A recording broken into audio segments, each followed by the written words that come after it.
Hey everyone, welcome back to Play Casket. These are your hosts, Paraka the Goblin, and Ghost, your co-host. and today we're going to talk about the critical critique. Basically, a lot of the overtly staunch opinions you see on the internet. Some of them bad takes, some of them good, but overall, I personally think it's actually a good thing that we have them. I believe you might actually share some opinions on that as well. Yeah. It keeps everybody, it motivates the companies, and I think everybody should be allowed to hear everyone's voices, regardless of how crazy it is. But for the most part, the best opinions will always rise to the top. Yeah, and oddly enough, it's kind of that statement kind of reminds me of one of the creatures in Guild Wars, the Asura. Mm-hmm. They basically are these weird little gremlin characters, and one of the statements, since they're like highly intelligent, one of the statements say that good ideas are like cream. They always rise to the good. The ideas are like cream. The good ones will always rise to the top. Mm. So that's a very good point to have.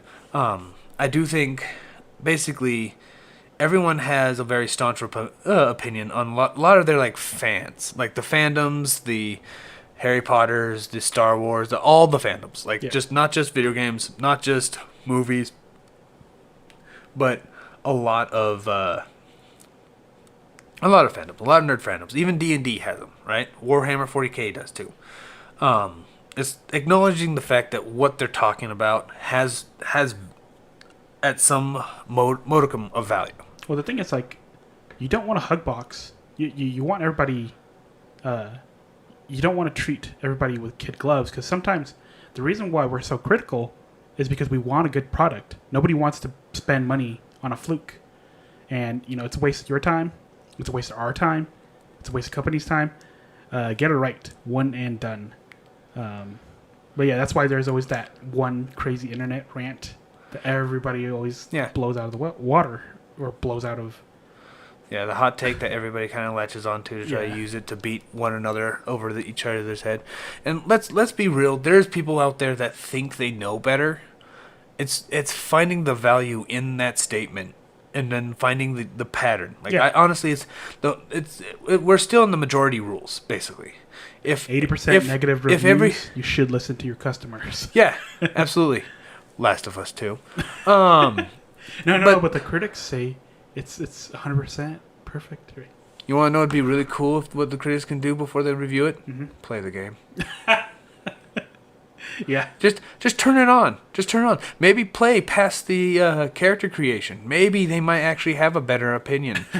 But on reality, like for the whole 80%, like if the majority of people are like, hey, I'd rather have just a classic 2D Sonic run, Sega and Sonic Team should consider another 2D game. Yeah. Like they're doing a Port of Colors. We just heard about that not long ago.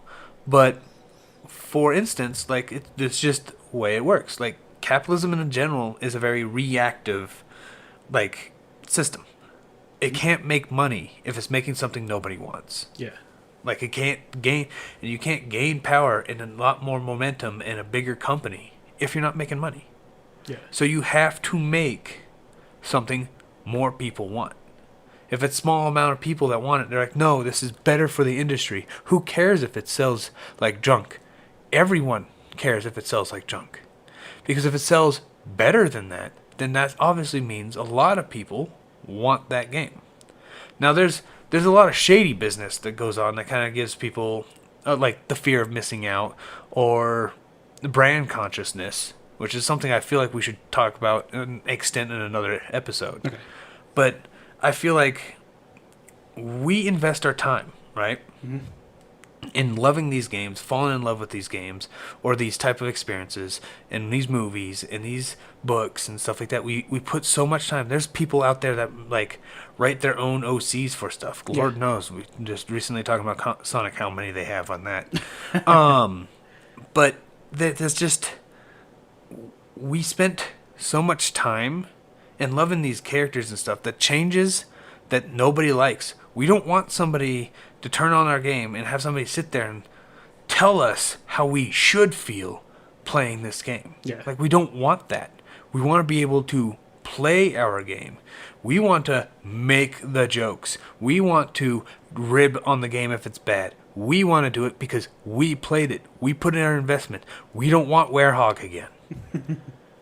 I'm bashing Sonic because it's just recent and it's very, very easy. Well, the crazy thing is, like, Sega doesn't know what to do with the franchise, so each and every iteration's always been so extreme.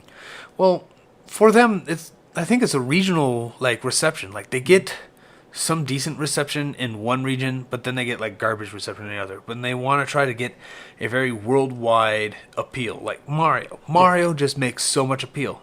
Sonic used to. Mm-hmm. They don't know how to like capture that again. I think it's stuck in the 90s. That's why. And that is actually a pretty good point too, because he did kind of like hit that. Yeah. Like he had the 90s and the 2000s edgy mascot thing down to a T, which probably made him very, very popular back then. That's probably why DeviantArt is so full of all that crap. Yeah, but now Because everyone wants to be next to the edginess. Yeah. And it's the same thing with the gross out stuff and all that. And I feel like that's also another topic we should talk about in an extent, because that's going to be that's a rabbit hole. Like that is a one hell of a rabbit hole with that. But I'm using Sonic for most of this right now because it's going to be pretty easy to kind of point out the problems. But another thing that it's a good example of people doing is always these, like, because the major companies always just do a one all-in game every year because it sells repeatedly is damaging, because of that they get Activision, for instance, does Call of Duty. They have like 7 studios on it every year. And they're just moving the Crash studio onto it now, too. They're like, you're going to do this as well because you did so well. Yeah. Oh, jeez. Like, they're not going to make a Crash 5. They're not going to make anything else. Like, they like Toys for Bob, apparently a lot of the people left already. Mm-hmm. And they do claim that they left on good measures, but maybe, who knows what's really going on. Maybe they're like, they see the writing on the wall. They might as well leave on a good point, on a good note. Yeah. Then get soured by being the guy who animates the guns for everything. Mm-hmm. So Toys for Bob is being moved to Call of Duty. That's like maybe 3 studios that Activision has that's not working on Call of Duty anymore. Everyone's on, it's an all-in franchise thing. And that's another thing that's happening is because of that, because the only investors that are investing in Activision, that's all they want. They want the massive money, fast returns, repeatedly. They don't care how crappy the game is. They want the returns. Mm-hmm. Every single time. Doesn't matter. And because of us, we like every single person out there that I know doesn't want more Call of Duty. It's constant, over and over, same nonsense. Well, I think we need to inform just the average player, because a lot of the times, mom and dads don't really care about what they're getting their kids. They're like, oh, what's hot? We'll just buy it. Yeah. So. And then there's knowing my real job.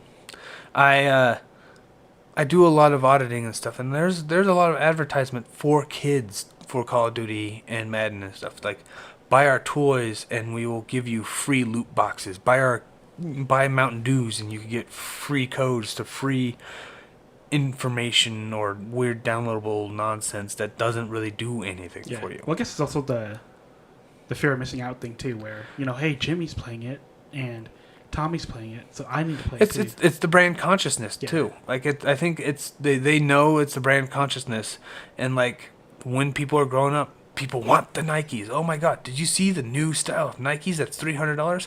No, they're terrible shoes, made by a terrible governmental company. And nobody wants them.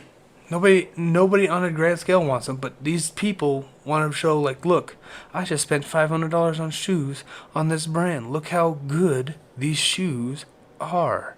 And that's just an image thing. Yeah. And it happens not just with like video games, but it happens with like various brands out there, like Versace and Gucci and stuff. They're just purses. Yeah. Well, it's just the brand name. It's just the designer, and like, oh, you don't understand the type of things that are coming out of them. They're so good. No, I've seen them fall apart real quick before. If you line them all up, and you just picked up the best one without any brand, you probably wouldn't pick him.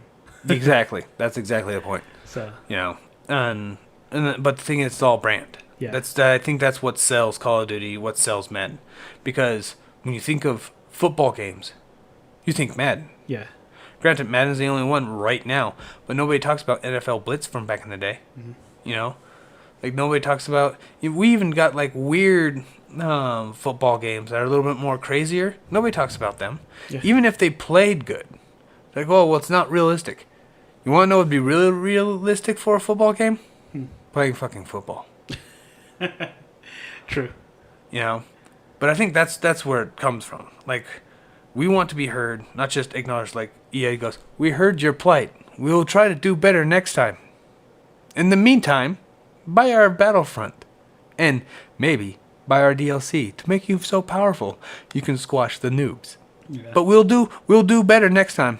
We promise. At EA, your opinion is cared for, somehow. It was a smile, a little sparkle.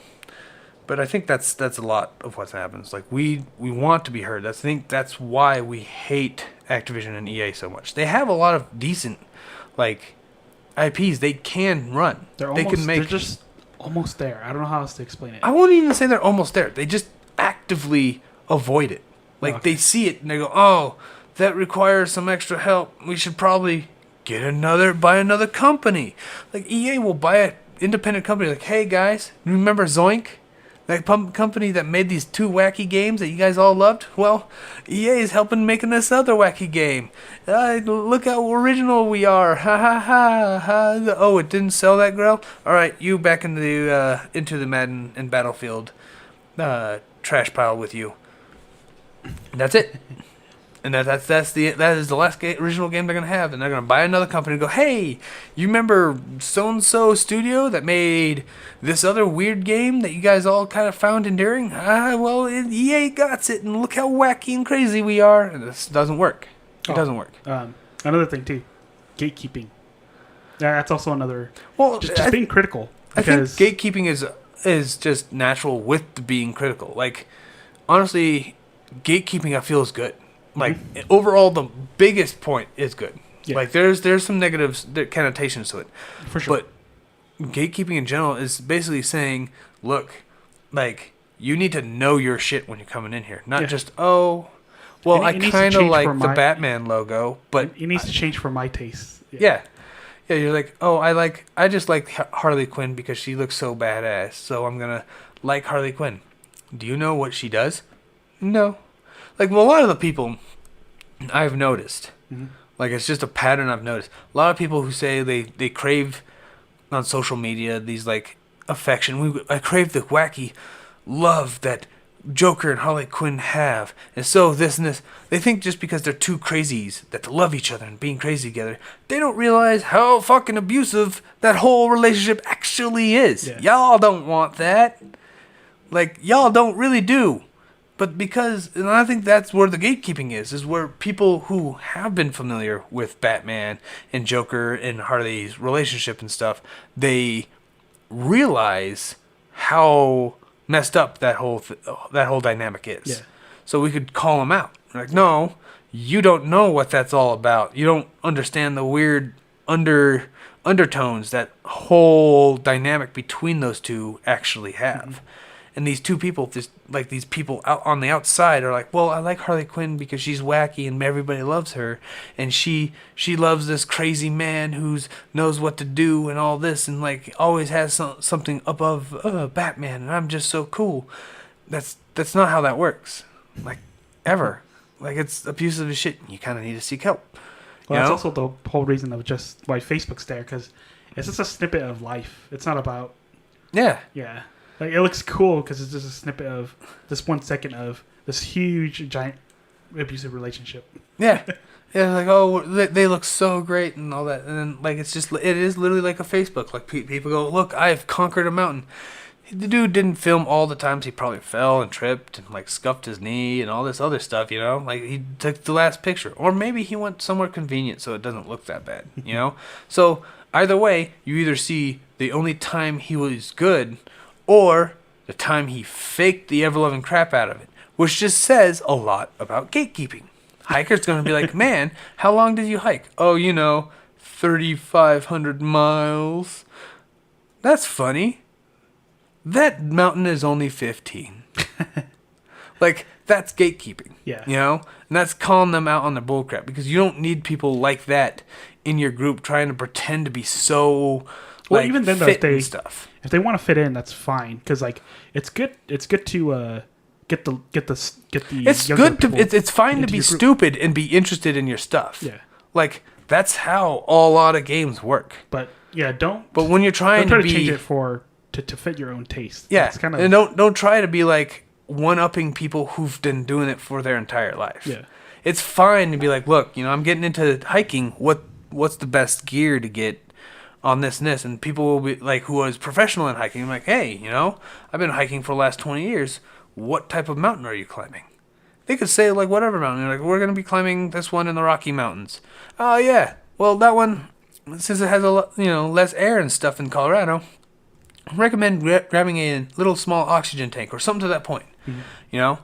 Instead of somebody just driving up there and going, I walked this, ooh, and like the whole, you shouldn't gatekeep, because then everyone's like, that's bravo, so wonderful, and giving claps all around, but the dude didn't do anything. Yeah. That's where a lot of these influencers are with the riots and unrest everywhere in our inner cities and stuff too. You have all these influencers like, I'm so hurt, but they just go in there, take a picture, and then leave. Like, everyone on the internet has seen that nonsense. Like, there's no way. Like, that's what non-gatekeeping allows, is that to happen, and then you're supposed to cheer them on for it. Yeah. But that's not, that gatekeeping calls them out. Like, you are faking it. Next time, actually replace the window. Or next time, actually, like, back up your claim on how much you like Batman. You don't have to like all Batman. You could be like, yeah, I'm only familiar with so much Batman, and this is what I know. That's perfectly fine. That's not gatekeeping. You don't have, that's not gatekeeping people who are beneath you. That's just making sure the people who know what your content was, the stuff you're a fan of, Batman, Sonic, Mario, Harry Potter, Star Wars, all that, like, as long as somebody has some kind of grasp, it's fine that you hate this prequel trilogy and they might like it. Oh yeah, it also keeps people from, because it keeps other people from putting weird shit into your suit too. Like Harry Potter, we need more guns in Harry Potter. Yeah. Why do we need guns? Just because there's not enough guns. I think I love games that I love movies and books that have a lot more action in it. We need Vin Diesel in there with guns. No, don't watch Harry Potter. Yeah, that's exactly the point. But the thing about gatekeeping and safe spaces was gatekeeping keeps the bulls in the ring, while safe spaces are keeping the bulls out of the china shop, because you have to keep it very safe. Like, no. That the point of the point of gatekeeping is it allows us to better ourselves when we bust each other's chops. To hate each other's opinion and respect it, because steel sharpens steel. So it's a lot like spotting somebody who's doing weightlifting. Yeah. You're not lifting the weight for them so they feel equally as strong. Yeah. You're making sure they don't kill themselves lifting the weight. Yeah. And eventually they'll be able to lift that weight single-handedly. Yeah. So all this crazy fighting in the bull ring, but the good stuff will come out eventually. Yeah, and it's opposing opinions. Yeah. Like, it builds for refinement. Like, no, here's the reasons why the prequel trilogies were horrible. Yeah, but I liked these things about the prequel trilogy. You can bash those together and go, you know what, that's fine. Actually, some of the alien designs, and I will say this right now, 2 things I actually really liked about the trilogy, the prequel trilogy, was the pod racing and the subsequent games that came out after that. It could have been one movie. The whole thing could have been a spin-off, and I'd probably watch it. Like, yeah. I'm going to be perfectly honest. That was actually pretty cool, right? And the alien designs. The alien design, it was like the first time they didn't just have humans and then just attach weird makeup on them. Yeah. So, even though a lot of the technology aged from that, because it did. Yeah. Like, Jar Jar Binks and all that just looks like garbage now, right? The actual designs, like the actual concept design stuff, were cool, and I actually think it pushed Star Wars to be a bit more broader as far as their universe is concerned, and I was fine with that. Yeah. The storytelling and the origin whole nonsense with Anakin was garbage. Yeah. And then that was the whole situation all the way through. And you're like, you're going to like this character. Never mind, you're going to hate this guy. We knew what was going to eventually lead to. Yeah. So it was like they were trying to build up this shock, but it never shocked. No one had the high ground in there except Obi-Wan. Only Obi-Wan had the high ground. Not a single viewer had the high ground in that. It was horrible. Yeah. We all felt the same pain he did in the lava because it was equally painful to watch. But that's how you get a bunch of yes men when they don't want to criticize it. Yeah, absolutely. Like if you just go, yeah, it's perfect, beautiful, all this, Be yeah, critical. and then you get Be the critical. prequel trilogy. Yeah, be And critical then you get, about it. then you get more people who are saying, oh, it'll be way better when Disney touches it. And then Disney goes, everything that happened on the expanded universe doesn't exist. And they're like, oh, that's brilliant. We're going to start anew. And then they made Force Awakens, and which was okay at first. And then they made The Last Jedi, and then nothing of it was okay. Like it was, and that's what you get. Like, and now Star Wars, and if people will disagree with me, but Star Wars is now on a moderate decline. Yeah. In sales, in persuasive marketing, and all that. Like nobody wants that. But they want classic stuff. Miss George Lucas yet? If Nintendo ports like Rogue Squadron, people will buy that more than Star Wars Squadrons. Okay. If that makes sense. Because nobody wants to touch the new. Christ, Star Wars Squadron? Yeah. What happened to it anyways? EA. Well, Thanks, EA. screw it. They don't deserve it anyways. Yeah, this I don't know why they is keep horrible. going to them anyways. Well, they did Resign. reneged on their agreement with EA being the sole proprietor of Star Wars stuff, and they now, I think it's an MMO. I'm not entirely sure. Being ran by Ubisoft, but Aspire's also doing a lot of the ports and stuff you see to the Switch. I think they're doing to other systems too, but Aspire's doing a lot of old Star Wars games, remastering them for newer systems. Okay. So there's obviously some stuff going on. Yeah. And honestly, I want to double back before we kind of like stop bashing on Star Wars. I kind of really want a new like pod racing game. Completely detach it from the rest of the like story and all that. Like have it like a weird beginning before we even run into Anakin type of thing. Okay. And just have everything. Just remove Anakin as a driver, and just have like Sebulba and Gasgano and stuff like that, and just have other unique characters for the pod racing game. And I honestly think that game would take off. I'm surprised it didn't. Like it was such a good game. Whatever. Jon Favreau, please do it. Please make a pod racing Disney Plus series. No, I don't want Disney Plus. I don't want to give them money.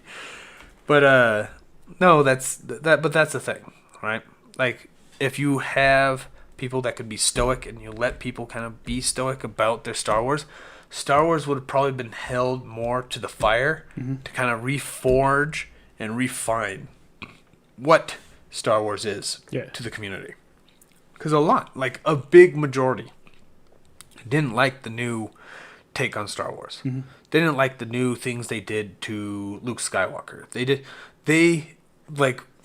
The consensus of The Force Awakens was it was good, but it felt like it was a necessary good.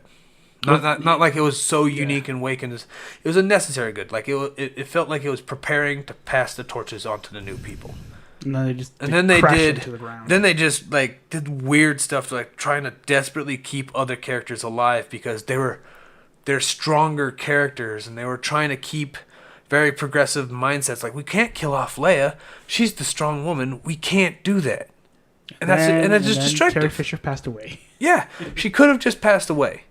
And it could have been like led to Snoke being like using whatever the pink-haired woman was, and kind of like built up Snoke before you even face him. You know what I mean?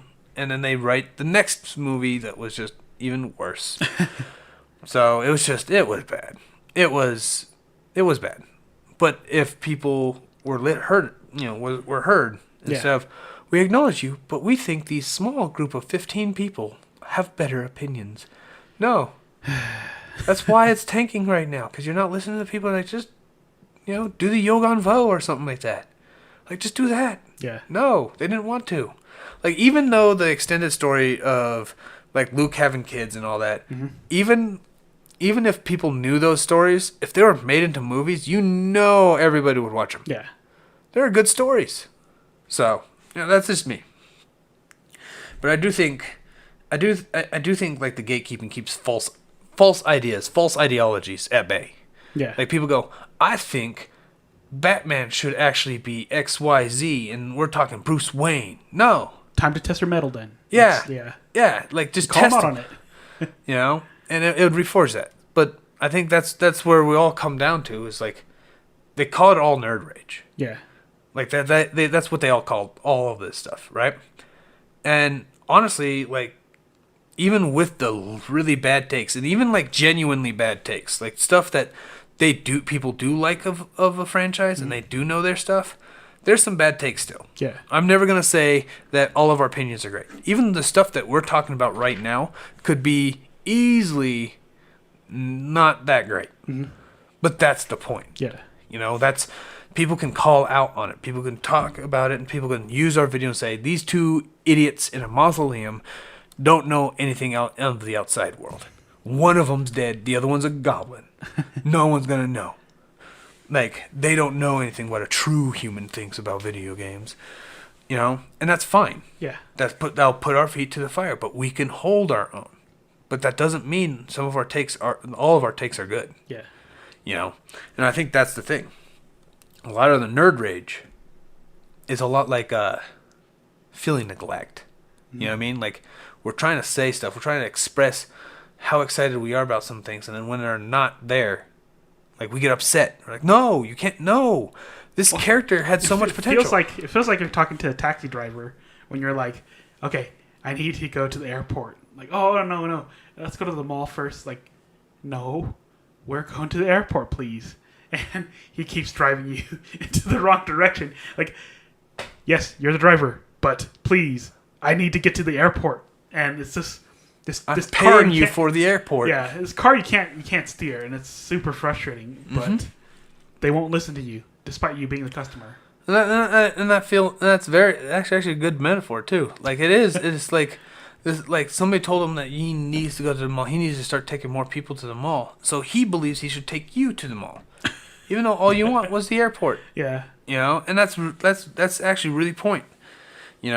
And this is more like the broad perspective of what nerd rage is. Like, and because not only do we have that, and where people are emotionally invested. Yeah. Like they have an end goal that they wish and they hope that the next thing will experience. Like, let's be honest. If they made Sonic the Hedgehog 5, like a very classic down to earth, or a Sonic Mania 2, because that just sounds a lot better, right? They made a Sonic Mania 2 right now. There's going to be certain people that have a certain expectation of it, and another one that has a different expectation of it. And then there's other Sonic fans that are just pissed it's not Adventure 3. Yeah. Like, they're just going to be pissed off. There's just, well, Adventure was better. But that's where the whole nerd rage comes from. Everyone has different expectations. Some people even have a superiority complex. Well, 3D is inherently better. Just like certain consoles are inherently better because they're more powerful. Good luck getting many games on it because it's going to be very costly to develop for. Yeah. Like, it's just the way it is, right? And I feel like that's where it goes. Yeah. Well, and honestly, that's probably most of what I would have to say about that. But I do think, like, one of the things I've always asked for from, like, major developers and stuff like EA, it's like they could easily make smaller teams to answer some of these demands. Yeah. Like, a lot of Just people are like, I want some original stuff. Like, even Nintendo can easily do that. Yeah. What if they made a small team and made an F-Zero? Yeah. Like, it might not sell very well. Like, F-Zero in general doesn't sell very well. But it is inherently a better, like, risk because even if it does fail, it has a lower threshold. Yeah. So they could start turning a profit off of it at an easier rate and then they could easily chug out more. You know, it's a profit. They could probably generate more and try to make it a very popular franchise. Same thing with EA, Activision, CD Projekt Red, Ubisoft. They can make a smaller, like, B-class team and just experiment on new items. I hope so. Well, I'm not saying they're going to. I'm just saying it would be good. I don't know. I think it's just good that it's okay to be critical. At the same time, they should just listen. I don't know. Just listen to us sometimes. We're your customers. Don't you want our feedback? Don't you want our money? Yeah. Like, because let's be honest, if our feedback does get told, you know, it's you gotta take the risk. I mean, when you have such broad fan bases, you have to appeal to as many as you can. Yeah. You know, like making an F-Zero as a launch title will not sell Switches as much as a Zelda will. Yeah. Which makes sense, you know. I mean, I know people are fickle too sometimes, but listen to that 80%. Yeah. Yeah, you gotta listen to what's being told. Like the minority tends to be the loudest, but you gotta hear more people what they're saying. Yeah. Because some people just be like, I would like a Mutant League Football from EA one of these days, but they're not ever gonna say anything else. Mm-hmm. That's all they're gonna say. They're not gonna lambast EA for not doing it. They're just not gonna buy a game. Yeah. Because that could be there, and if it's the majority, why wouldn't you want to listen to them? And if it's a potential market that you can kind of lure in to sell more, why wouldn't you like make a small team? Yeah. But, you know, maybe that's another thing we should talk about another time. But for now, we're going to go ahead and sign off for today. So I'd like to thank you guys all for listening. If you like what we talk about, go ahead and hit that like button and maybe even subscribe. And we will see you on the other side. Thank you.